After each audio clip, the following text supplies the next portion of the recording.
In our last video, we used the my blocks to create our own function, which we called dessert time.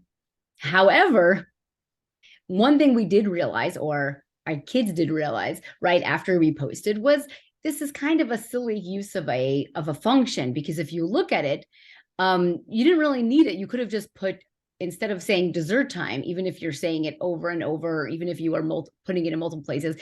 Right now, our function consists of or what we have in the my blocks, the block dessert time consists of one line, broadcast.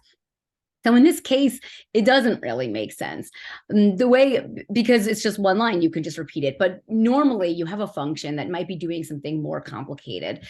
Like in programming classes, you might have a function that can compute the area of a circle, or just tell you which is larger from two numbers, which it will return the max, or the smaller one, the min, and you give it two numbers and it will tell you which is larger, which is smaller.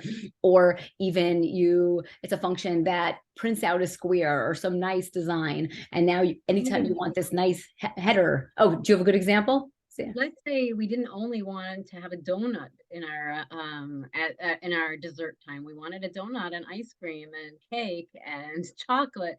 We could have, like, broadcast donut time, also broadcast ice cream time, also broadcast whatever time. It can do many, many things, and then we will save time from having to put all of those lines in our code again and again. Especially if we wanted it in my code and your code, and in different places.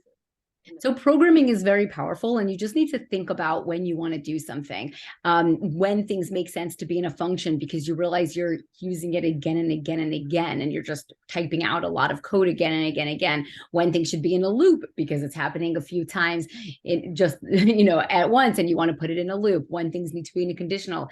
So as you learn more about programming, whether it's in Scratch, whether it's in Java, whether it's in Python, keep in mind when you can utilize a lot of the skills that you've learned from these videos.